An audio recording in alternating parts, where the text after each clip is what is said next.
시편 전체의 주제는 복입니다. 복 있는 사람. 오늘 저와 여러분들이 복 있는 사람이 되기를 축복합니다. 여러분, 그렇다면 어떤 사람이 복 있는 사람이겠습니까? 오늘 시편 1편에는 분명히 복 있는 사람에 대한 소극적인 정의와 또 적극적인 정의를 내리고 있습니다. 여러분, 여러 번도 듣고 또 아시는 바지만 시편 1편 1절의 말씀처럼 복 있는 사람은 하고서 먼저 소극적인, 조금은 부정적인 그러한 정의를 내리고 있는데, 악인들의 꾀를 따르지 아니하며, 죄인들의 길에 서지 아니하며, 오만한 자의 자리에 앉지 아니하며.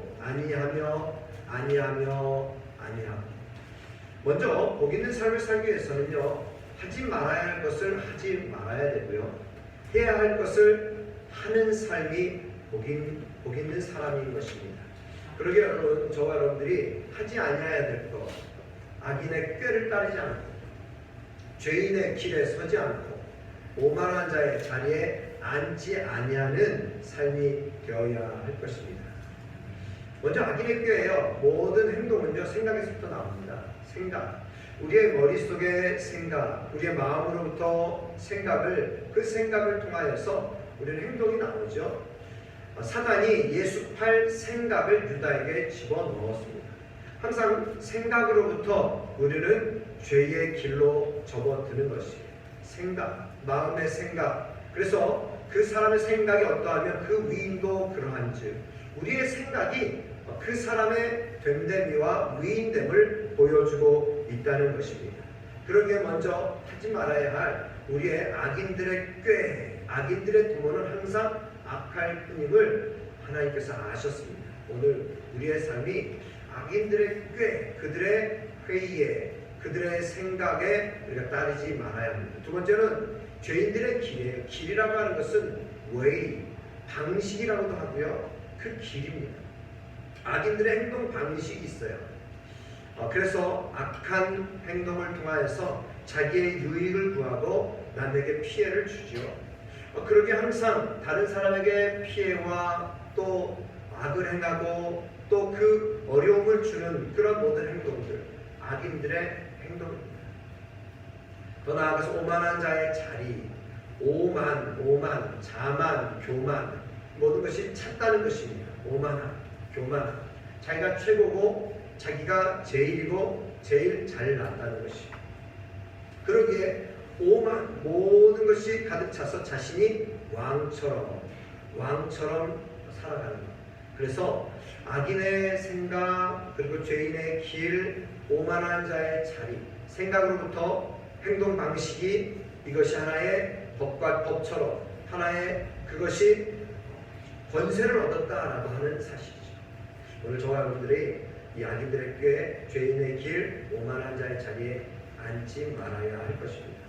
그렇다면 여러분, 우리가 하지 말아야 될 것에 대해서 이와 같이 하지 말아야 되는 것, 그러나 또한 해야 할 것이 있다는 사실을 또 알아야 됩니다. 어떤 분이 이 긴 터널을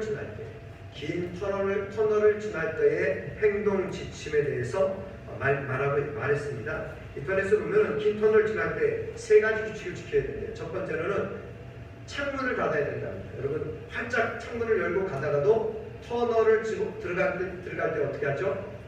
창문을 올립니다. 창문을 올리고 갑니다. 창문을 닫는 것이에요. 두 번째로는 라이트 켜야 됩니다. 터널은 어둡습니다. 물론 낮에도 전조등을 켜라고도 하지만 우리 터널을 지날 때 특별히 라이트를 켜야 합니다. 세 번째는 차선을 바꾸면 안 돼요. 차선을 바꾸지 말고 그 차선을 그대로 유지하고, 갓길이나 또한 차선을 변경하면은 그것이 위법인 것이죠. 그러기에 우리가 터널을 들어갈 때에 창문을 닫아라. 그리고 라이트를 켜라. 차선을 바꾸지 말고 앞에 터널의 정면을 바라보고 가라. 이것은 우리의 인생의 긴 터널, 어려움이라고 하는 이 긴 터널에 대입을 한다면, 여러분, 우리가 인생의 어려움, 터널을 지날 때에 창문을 닫죠. 세상을 향해 열려있는 창을 닫고 하나님께 집중하라는 것입니다. 우리의 마음을 하나님을 향해 있어야 합니다. 또 말씀의 길, 즉 주의 말씀은 내 발의 등이요 내 길의 빛이 되시는 그 말씀의 빛을 비추어서 우리의 인생의 길을 헤쳐나가야 하는 것입니다. 세 번째로는 다른 길로 빠지지 말고 하나님께서 우리에게 주신 사명에 집중하는 삶을 살라는 것입니다. 그렇습니다. 터널이라고 하는 것. 그럼 터널하면은 우리는 왜 또 터널이 있을까? 우리 대전에서 경부고속도로를 타고 가면은 첫 번째로 비례 터널이 있고요. 그리고 조금 더 가면 옥천. 그런데 옥천 1터널을 지나는데 갑자기 또 2터널이 바로 시작돼요. 3터널, 4터널, 5터널, 6터널 계속 이어진 터널들이 있습니다. 터널이 왜 있을까? 터널이 없으면 안 되는가? 그러나 여러분 한번 생각해 보십시오. 긴 터널을 지나갈 때 기억해야 될 것은 이 터널을 지나가는 것이 저주가 아닌 것임을 알아야 합니다. 터널이 없는 것이 복이 아니라 터널을 어떻게 지나가는지 아는 것이 복이에요. 터널은 우리에게 항상 다가옵니다. 그런데 그 터널을 지나가는 방법을 우리가 깨닫고 알면 되는 것입니다. 세상을 향한 창을 닫고 주님 향하여서 우리의 마음에 눈을 들고 그리고 우리는 오직 말씀의 빛으로 헤쳐나가야 합니다. 더 나아가서 우리는 하나님께서 주신 사명을 향하여서 비전을 통하여 좌우로 치우지 말고 앞으로 나아가는 것입니다. 이와 같이 여러분 우리가 주님의 말씀에 집중하는 것. 그래서 오늘 시편 기자는 2절에 그렇다면 복 있는 사람은 어떤 삶의 방식을 살아야 되는가? 오직 여호와의 율법을 즐거워하여 그의 율법을 주야로 묵상하는구나. 여기서 중요한 포인트는 무엇이냐면요. 여호와의 율법을 즐거워하는 것입니다. 즐거워하는. 주의 말씀이 즐거우세요? 우리가 어렸을 때에도 또 저희 아들만 봐도 요즘 게임 하면은 밤새도록 하라고 해도 할 수 있을 것 같더라고요. 제가 게임에 제한 시간을 주니까 그 시간만 되면 멈추더라고요. 우리의 인생에 내가 즐거운 것은 밤이 새도록 해도 그것을 해낼 수 있어요. 저도 운동을 참 좋아하는데요. 학창 시절에 또 청년 시절에 또 청년 사역을 할 때에 청년들과 함께 새벽 2시, 3시에 이 여의도 고수부지 거기 농구장에 가서 새벽 1시부터 새벽 5시까지 농구해도 지치지 않고 계속 하는 새벽에도 음악을 하는 분들은 피아노를 아무리 쳐도 그것이 힘들거나 내가 짜증나지 않아요. 기뻐요. 즐겁습니다. 그럼 오늘 우리의 믿음의 삶이 바로 그래요. 주님의 말씀을 즐거워할 때에 주야로 묵상할 수 있는 것입니다. 주야로 묵상할 수 있다. 묵상이라고 하는 단어가 무엇입니까? 묵상은 읊조린다는 거예요. 계속해서 마치 소가 되새김질하는 것처럼 계속 또 읽고 생각하고 또 생각하는 것이 묵상입니다. 오늘 우리 성시 낭송협회 우리 회원분들께서 오셔서 오늘 우리 성시 낭송 예배를 드립니다. 제가 우리 회장님이신 피김춘 장로님과 함께 통화를 하면서 무엇을 어떻게 준비하면 되겠습니까? 마이크 4개만 준비해 주시면 됩니다. 그렇습니까? 보면대는 필요 없습니까? 보면대는 필요 없습니다. 목사님, 낭송과 낭독은 다릅니다. 제가 처음 알았어요. 낭송과 낭독이 다르다. 낭송은 외운다는 거예요. 암송으로 하신다. 그럼 오늘 무슨 예배를 하겠어요? 성시 낭송. 이 보면대는 좀 이따 악기 연주할 때 필요한 것이고요. 성시 낭송할 때는 보면대가 필요 없대요. 그리고 마이크만 들고 우리에게 낭송을 해주십니다. 낭독은 보고서 읽는 것이 낭독이에요. 주야로 묵상한다라고 할 때 우리가 묵상하면요, 그 말씀 계속 반복하고 읊조리고 또 읽다 보면은 그것이 내 입에서 계속 흘러나옵니다. 때로는 시편, 우리가 믿음의 고백을 하는 그 시편은 또한 곡조 있는 곡으로서 찬양으로도 나옵니다. 우리들이 주님을 묵상할 때에, 주님을 찬양할 때에 즐겁고 기쁜 우리의 삶이 되시기를 주님의 이름으로 축복합니다. 여러분, 그렇다면 여러분, 우리에게 하나님께서 이와 같이 하나님의 말씀을 즐거워하여 그 율법을 주야로 묵상할 때에 그 사람에게는 하나님께서 주신 축복이 있는데 3절에 마치 시냇가에 심은 나무가 철을 따라 열매를 맺고 그 잎사귀가 마르지 아니함 같으니 그가 하는 모든 일이 다 형통하리로다. 여기에서 중요한 것은요, 우리는 그냥 다 형통하리로다, 앞뒤 재지 않고 우리 형통이라는 이 말씀이 내게 임하기를 바라지만요, 더욱 중요한 것이 무엇입니까? 과정, 동기가 중요합니다. 어떻게 해서 이 형통함이 이르게 되는가? 여호와의 율법을 즐거워하여 그 율법 주야로 묵상하는 사람에게 이 형통이 있다는 거예요. 그런데 또한 여기에 보시면요, 어떤 말씀이냐면요, 그가 하는 모든 일이 다 형통하겠다는 것입니다. 외색 종교 가운데 하나 남녀혼외개교가 있지 않습니까? 그 종교를 들어보면 남녀혼외개교 계속 그걸 외우면은, 그리고 계속 읊조리면은 다 형통해진대요. 병든 거 아픈 것도 다 나은데요. 근데 여러분, 우리의 믿음은 그렇지 않습니다. 그냥 단순히 읊조리고 외우고 아는 것으로 인하여서 우리가 형통함이 임하는 것이 아니에요. 그가 하는 모든 일이 다 형통하리로다 하는 것입니다. 믿음은 명사 아닙니다. 믿음은 동사예요. 우리 하나님을 믿는 믿음은 단순히 아는 것이 아닌 우리가 믿음으로 주님의 말씀에 순종하며, 그러게 우리는 하나님의 말씀에 순종하여 한 걸음 한 걸음 믿음의 발걸음을 내디딜 때에 하나님께서 형통함을 주신다. 그래서 저는 시편 1편 1절의 말씀을 우리가 소극적인 정의에서 보다 더 적극적인 정의로 변화시킬 필요가 있다고 믿습니다. 어떻게요? 복 있는 사람은 악인들의 꾀를 따르지 아니한다. 그러면 어떻게 변화되어야 될까요? 선인들의 생각을 따르는 거예요. 선한 생각을 가지고 우리가 나아가야 돼요. 어떤 것이 선한 생각입니까? 악인들의 꾀는 다른 사람을 해치고 또 어려움을 주는 것입니다. 선한 생각은 무엇입니까? 선한 영향력을 주고 도움을 주고 용서와 사랑을 주는 것입니다. 죄인들의 길, 죄인들의 방식이 아닌 의인들의 방식은 무엇입니까? 말씀에 순종하며 따라가는 것입니다. 말씀을 따라 순종하는 것입니다. 세 번째로 오만한 자의 자리 대신에 겸손한 자의 자리는 어디입니까? 낮은 자리, 섬김과 희생의 자리. 예수님처럼 친히 제자들의 발을 씻기시며 모범을 보여주신 그 자리.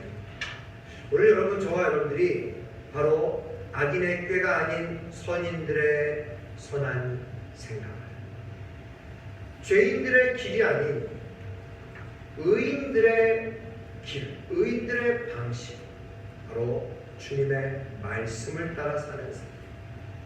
더 나아가서 오만한 자의 자리가 아닌 겸손한 자의 자리, 섬김과 희생의 자리, 우리가 적극적으로 나아가시기 바랍니다. 그 속에서 열매가 있어요. 그 속에서 복음으로 인한 사람을 낚으며 영혼을 구원하는 역사들이 일어나는 것입니다.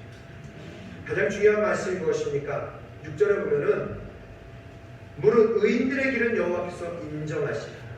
여호와께서 인정하신다 그러셨어요. 악인의 길은 망하리로다.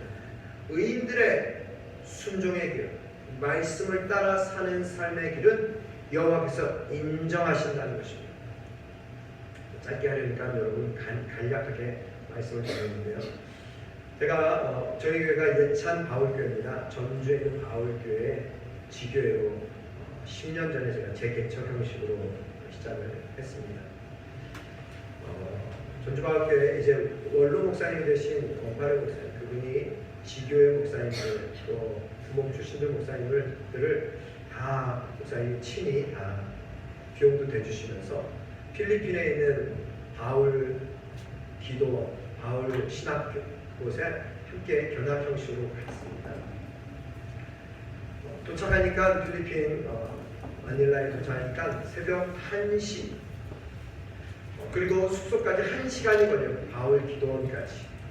도착하니까 2시예요. 짐을 정리하고 방을 2명에 한 방을 주시고.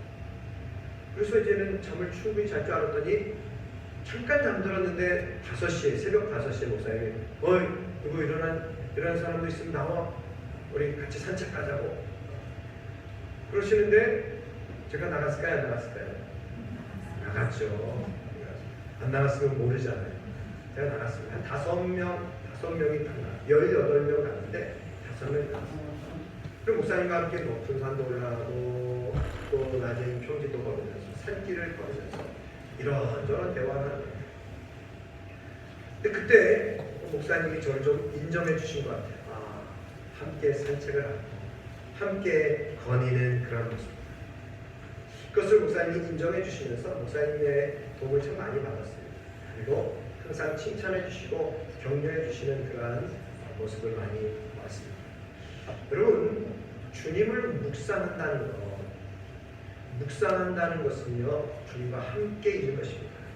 헨리 나우엔 목사님이며 교수님은 이렇게 말했어요. 기도란 예수님과 함께 한가한 시간을 보내는 것이다. 누가 복이 있는가? 주님과 함께 시간을 보내는 자가 복이 있다. 기도한다는 것, 그것은 바로 주님과 한가한 시간을 보내는 것이다. 주님과 한가한 시간. 어떤 유명한 목사님이 미국에 말씀을 전하러 가셨습니다. 미국 교회에 갔더니 국내를 하면서 집회를 하는데 미국 교회들의 성향 가운데 하나가 성도는 많지 않은데 재정적인 것은 상당히 재정이 탄탄한 구조를 가지고 있다 그럽니다. 그런데 목사님이 헌신을 강조하면서 여러분들 우리 하나님 앞에 헌신하십시오. 우리 하나님의 말씀을 가까이 하시고 배우십시오. 그랬더니 이 젊은이들, 미국의 2세들, 이민 2세들, 3세들은요 전문 직종에 있어서 그들은 헌금은 많이 한답니다. 헌금, 11조도 많이 할 수 있고 그만큼 그들이 전문적으로 영향력이 있는 삶을 살아가고 있다는 거예요. 목사님이 여러분 헌신하십시오 그랬더니 그들이 얘기합니다. 목사님, 저희는 시간이 돈입니다. 시간이 돈입니다. 그리고 우리는 그 귀중한 돈을 헌금을 하나님께 드립니다. 그때 목사님이 말씀하십니다. 하나님은 여러분들 돈을 원하시는 것이 아닙니다. 그럼 하나님이 우리의 돈을 원하실까요? 아닙니다. 하나님이 돈을 원하시지 않습니다. 여러분들이 귀하게 여기는 그 시간을 여러분들이 돈을 여긴다면 하나님이 여러분들의 그 귀중히 여기는 시간을 원합니다. 하나님께 나아오시고 주님께 헌신, 몸을 들여 주님과 함께하는 삶을 살아가십시오.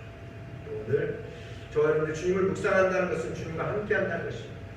주의 말씀이 우리의 삶을 주장하시도록 여러분 우리의 삶을 주 앞에 드려 주 앞에 쓰임받는 믿음의 삶이 되시기를 주님의 이름으로 축복합니다. 기도드리겠습니다. 하나님 아버지 감사합니다. 우리가 복 있는 사람 되기를 원합니다. 특별히 하나님의 말씀을 즐거워하여 그 말씀을 주야로 묵상할 수 있는 주님과 함께 동행하는 믿음의 삶이 되게 하시고 그것이야말로 진정한 복된 삶임을 깨닫게 하여 주옵소서. 예수님의 이름으로 기도드립니다. 아멘.